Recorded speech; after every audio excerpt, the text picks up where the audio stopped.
Welcome in to Capper's Cave. I'm your host, Lorenzo de Costa. This is free picks and shit on Capper's Cave, brought to you by Intellect Sports. We got college week one best bets. Well, a continuance from last week, but this is the first full week, we could say, right? Might I add, though, if you did listen in last week, yep, we went 5 for 5 on our picks. 3 college, 2 pro. And we got some hot ones for you this week. 100% though to start the season. Hot shit. But as much as we'd love to stay there, we know it won't happen. But this will happen. Profit, dinero, wins, gold. We got it, and we want to share it. So listen in. Again, we'll host 2 shows a week this year. Our best bets for the weekend, football, and also Monday night if we do pick that game, will air on Thursday nights. Again, we're doing a Wednesday show today. So everything kind of got mixed up with this break with NFL. They get a week off. So we'll do actually a show on Friday for our college week bets. Because there's just so many. There's a lot of games. There's more on Thursday and Friday than there usually are. So we'll cap some Saturday games for you on the Friday show. So listen in.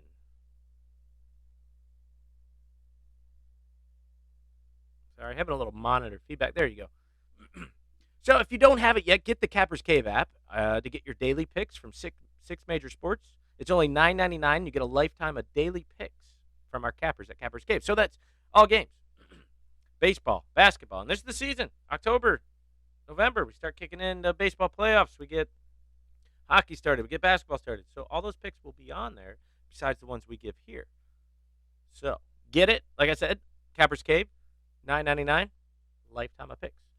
No Larry on the show today. He'll be here on Friday. He usually only does one show with us a week anyways for our best bets. He's likes to do a lot of the SEC stuff. Not many of those games right now for this show, but he'll have some for the weekend. And also, Betman will be here too for his first show of the year. He'll be here. So let's get into our news and notes and complaints. Again, there's not much of a reaction from last week besides our 5 for 5. No NFL besides some preseason games. Oh, I do. There is a little. I don't know if you guys heard or watched the Buffalo game, but this guy, Josh Allen. Yeah, if you haven't heard of him, would he play a quarter? A quarter. Yeah, a quarter. And went 20 for 26 with 2 TDs. Just saying. I don't know what the future holds for him this year, but I think it'll be good. Cam Newton. Oh, gosh, Cam. Already out. Don't get stuck in that quarterback abyss.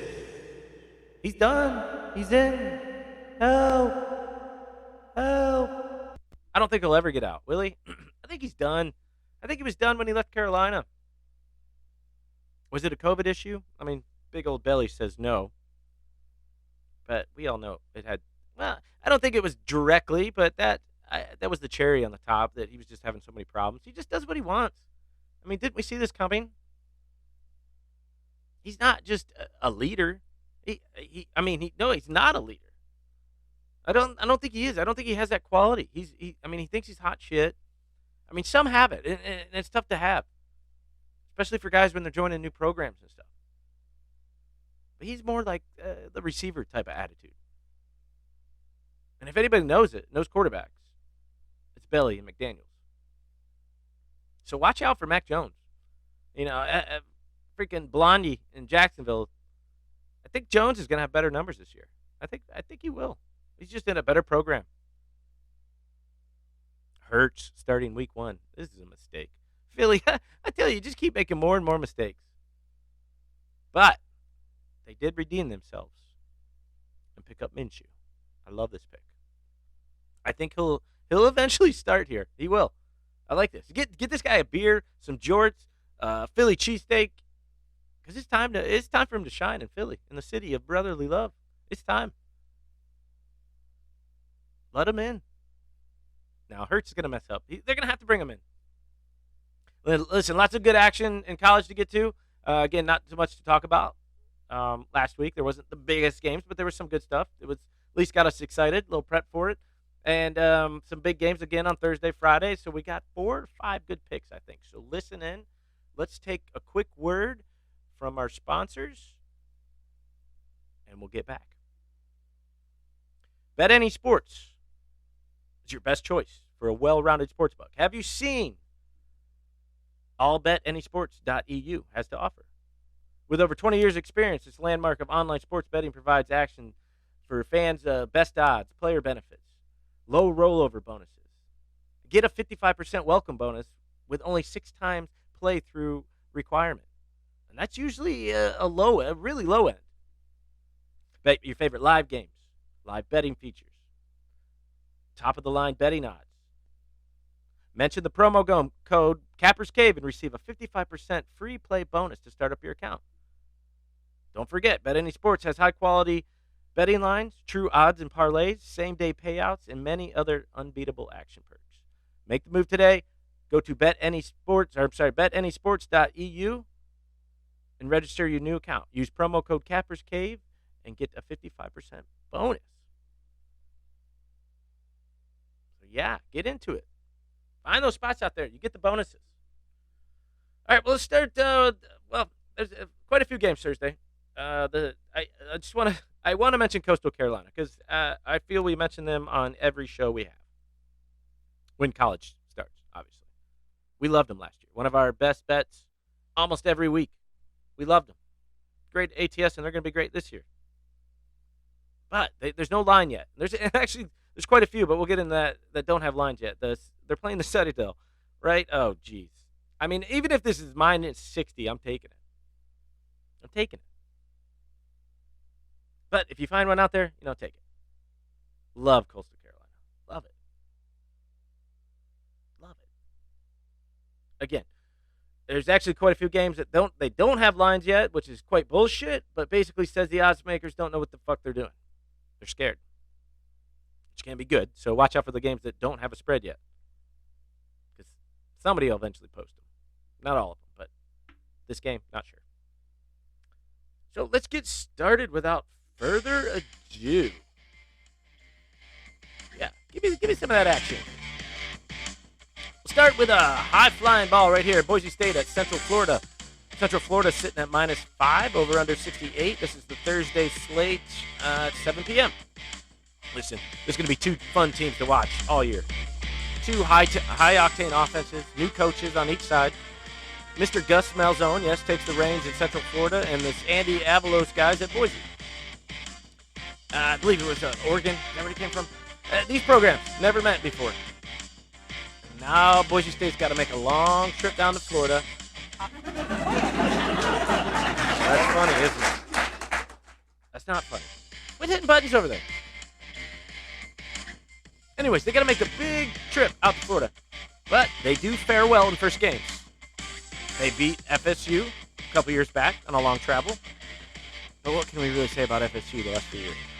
But we're not going there. New coaches, not sure what to expect, but we do like the overplay here.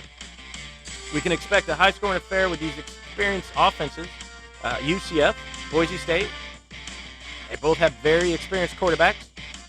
Hank Backmere, under center. Backmere is a third-year starter for Boise. He led the offense that averaged nearly 34 points a game last season. It topped the Mountain West. Listen, they're going to cause trouble for this average UCFD. Listen, well, UCF, they obviously racked up a bunch of points last season, as they do every season. Giving them back, it was really no problem. Not at all. They ranked dead last in the American Athletic Conference in total defense, 123rd nationally. Now, they might get a jump, but, right off the bat, that's tough to do. They ranked 8th in 11 teams in the conference in scoring defense. Good news is, however, UCF, they do like to create turnovers. Since 2017, they've had a plus 49 turnover margin and finished in the top 5 nationally in that department 3 times in the last 4 years. But this is a perfect storm for the over. A D that gives up lots of points and turns the ball over a lot. Yes, because turnovers create quick points, and I don't care who's scoring. My bet's the over. I don't care. Now let's get to the UCFO. We all know they're up there every year, and they're proven no matter what coach they have in there, they're going to put up points. The program, should we say the state of Florida, has just plenty of talent to go around. I mean, few teams can go up and down and light up the scoreboard like they do. Last season, they ranked second nationally in total offense, eighth in scoring offense. And 2 years, the starting quarterback, lefty Dylan Gabriel, he's lit up opposing defenses. He passed for over 3,500 yards and 32 touchdowns with 4 interceptions last year. That's his average is 357 yards per game that led the country last year. Now, they don't return much talent at the running back spot, but that is to be determined. And if not, they should stick to a high percentage of passes. Boise State, now they were in the middle of the pack in the Mountain West with the most defensive categories out there. But where they did not fare well was against the talented quarterbacks.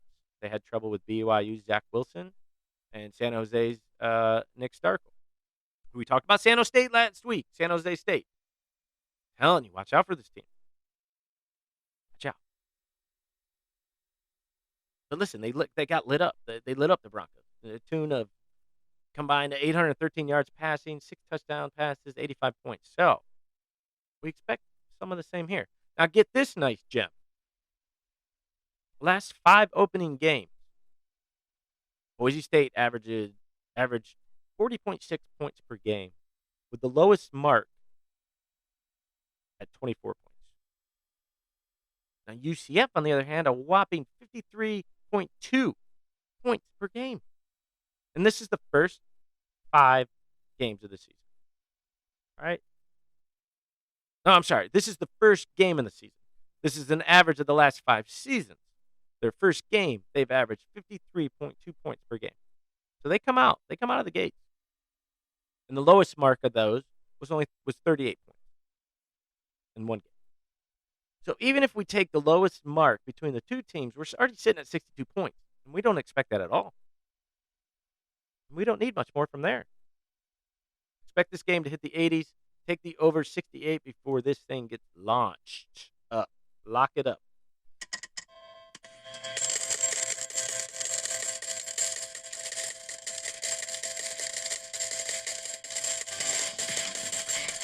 Next up, South Florida at NC State. NC State sitting at minus 18.5. Over under at 59. This is Thursday's 7:30 game. Listen, this shouldn't be much of a match, as the spread says so, but let's talk. South Florida, trash. I mean, not the state of Florida. Well, you be the judge of that. Anyhow, this team is a mess. Picks up the co-offensive coordinator at Clemson last year. Well, this is 2 years back. So, but really, what is a co? Are you fucking kidding me? You're the co-offensive coordinator. So what the hell do you do? These Bulls, I think they got a steal because of the brand, right? In Clemson. No, I don't think so. This guy has lots to do to turn them around. They've had a bunch of transfers. They can't put them in the right spot. This is not a good locker room. This mess will take years. Oh, and their only win last year was an FCS school in Citadel, like we just mentioned before. Only win. Now you're going to travel to Raleigh to face one of the better teams in the ACC? I mean, this stadium should be fired up on Thursday night. I mean, I think college kids, they like to party more on Thursday than they do Friday night, right? First game of the season. They're just, they got a lot of high hopes this year for this team. Doreen, coach, NC State. I think he gets the chance to reap. He's reaping his rewards from his best 2 recruiting classes from 18 and 19, which they'll be in their, 3rd and 4th years now. I think they're deep, they're experienced, and they're going to be overlooked again. UCF's defense allowed nearly 40 points per game last season. So needless to say, the Bulls will have their hands full trying to slow down all these NC State weapons. They got a lot of them. I think the Bulls, yeah, they'll be better this season, but towards the tail end, maybe they start to step it up. Maybe start to figure things out. This is going to be an uphill battle. First game against the Wolfpack, a team that should probably win 9 or 10 wins, or possibly contend for the ACC. So eat the points, lock it up, minus 18.5. This one may get to 19, 20. Buy it.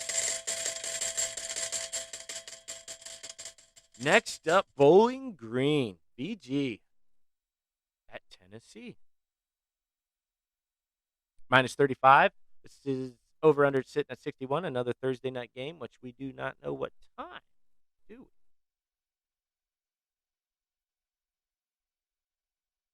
Let's go ahead and get that for you. Just want to make sure. Just want to make sure it's not the Friday night game. This is, I'm pretty sure this is the big spread. Big spread. Yeah, Thursday night, 8 p.m.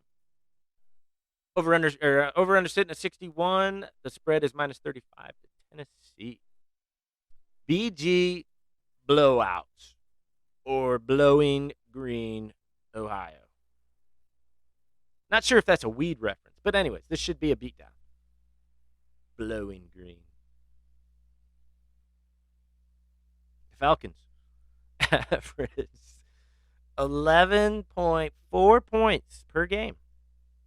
Had one passing TD in 5 games last season. So, yes, they had a shortened season, as did a lot of people, 5 games. But still, you can say small sample size, but 11.4 points per game in one passing TD. And they scored TDs on just 5 of 15 red zone trips. And this was against MAC teams. Nothing against them, but it's against MAC teams.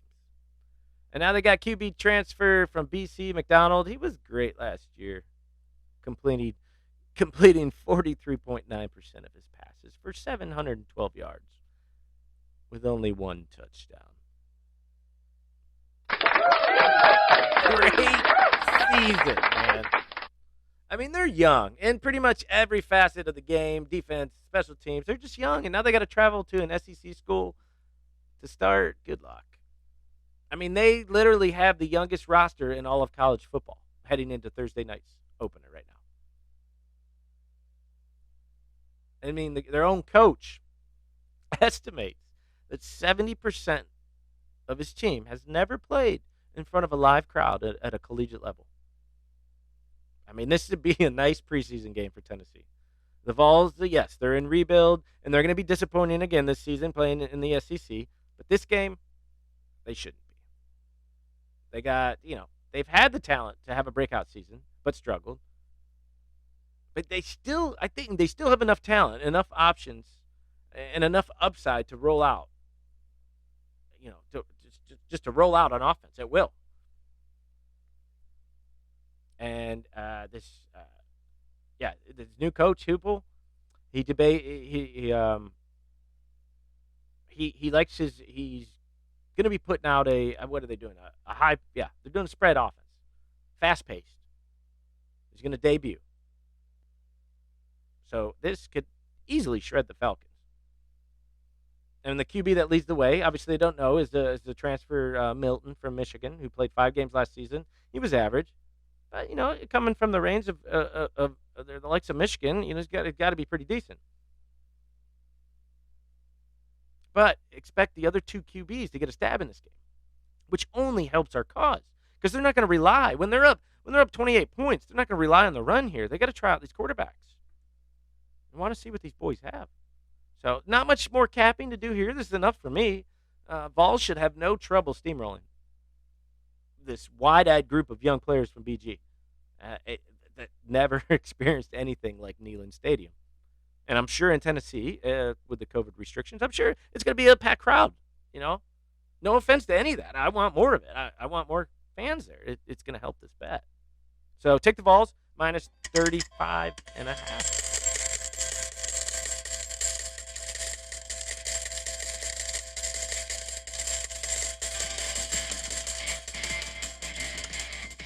We got 1 or 2 more for you? I think so. North Carolina. Kakalaki versus Virginia Tech. At Virginia Tech. Virginia Tech getting 5 points. Over-under sitting at 64. This is the Friday 6 p.m. game. I love this Carolina team. Sure, everybody does. Mac Daddy Brown turning this town around. Gone to 2 bowls since he's back. And now he's in the top 10 in the AP poll. Which, it may seem high for a team that lost some key offensive weapons last year to the NFL, but they know more than us sometimes.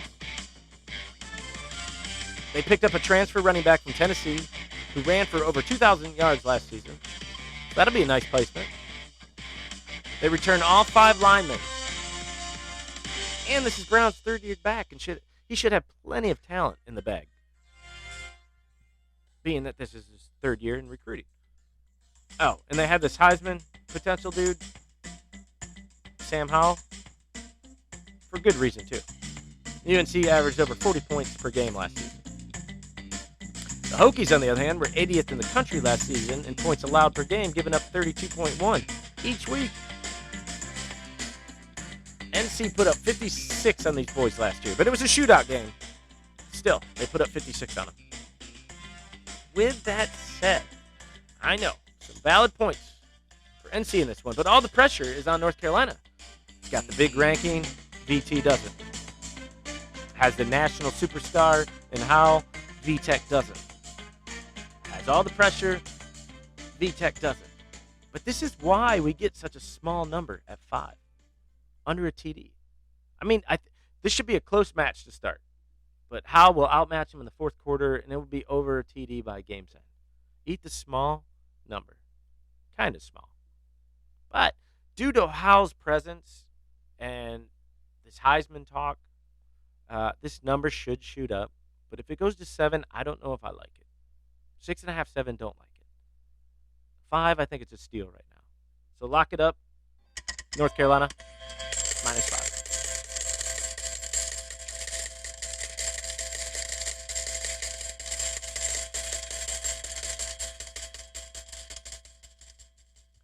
Let's jump to the Big Ten. Not so big anymore. I don't think they're so big anymore. We'll see what Ohio State has this year. As being a fan, I'm not going to talk about it too much. In fact, I don't think we're capping that. Well, we do have a small play on it, a side. We're not betting the whole game. We're betting the points. Team points, that is. But we'll get to that in a second. Because I just want to see what they have. It's going to be a tough road game. Going out to Minnesota, who was decent last year. Defense sucked, but they were pretty good. And then they can't be more pumped to take on the number 14 first game. But, they got new coaching, new people moving around. It's going to be tough. But I do want to see it. -14, it's a thick number, but it is Ohio State. So, anyways, let's get to the Big Ten. Another Big Ten game. Michigan State at Northwestern. Northwestern sitting at +3, over/under at 45. It's another Friday night game that I did not put the time, but does that really matter? But it is Friday. I'm pretty sure it's Friday. I hope it's Friday. We didn't start jumping in, and I hope we didn't start jumping into Saturday yet. No, because that's Friday's show. So, yes, it's a late game, Friday night, 9 p.m. Northwestern Wildcats will look to build on a massive step forward taken in 2020. They finished the year at 7-2 and a 6-2 mark in the Big Ten, winning their second conference title in 3 years and wiping out a 3-9 mark from 2019. Yes, Peyton Ramsey is the QB, was the QB. He's no longer there. And you can pretty much say he saved the program last year. This guy was a beast. You do it in the air, do it on the ground. And now they're going to look to a transfer, not sure who the starter will be, and not who the starters, we don't know who's going to be for the Michigan State. So we don't like either team here, but we do like the under. And with so many new pieces on offense for both squads, and their strengths right now are on the O-line and running backs. And we should see a ground competition here. In turn, a clock burner. We all know Pat Fitz from Northwestern. He's always favored the run and the defense. He's that type of guy. And he just had a QB last year who could do both last season. That's probably why they were so good. Do note, though, this game has gone over between the two in the last 5, but hasn't seen a number this high at 45 since 2012, and that went under. Also note that one of those unders was an OT game. These teams generally don't have high-octane, fast-paced offenses. And we shouldn't expect that here in the opening game either. Expect a safe, boring Big Ten game. Also, another nice tidbit here. Northwestern last year, they held Ohio State, that high-powered offense, Ohio State, to 19 points last year. And Auburn in their bowl game to 22 points to close the season. So, listen, we like it. We like it to be a tough game. Both offenses figuring stuff out. Good defenses. A lot of runs. Take the under 45 before she lowers. Lock it up.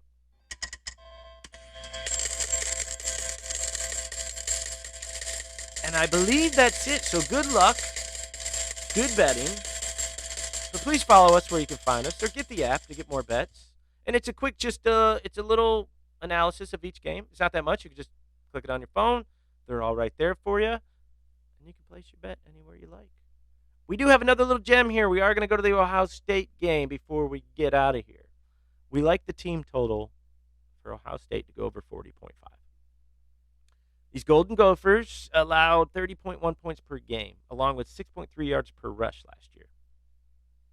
They literally allowed nearly 7 yards per play last season. That's crazy.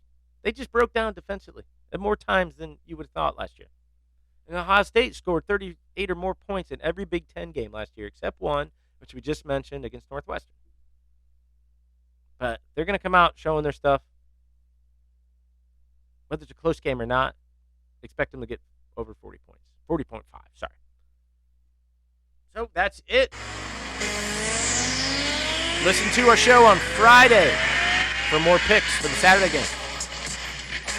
Get the app, Capper's Cave. I'm your host, Lorenzo de Costa. This is free picks and shit on Capper's Cave. And we's out.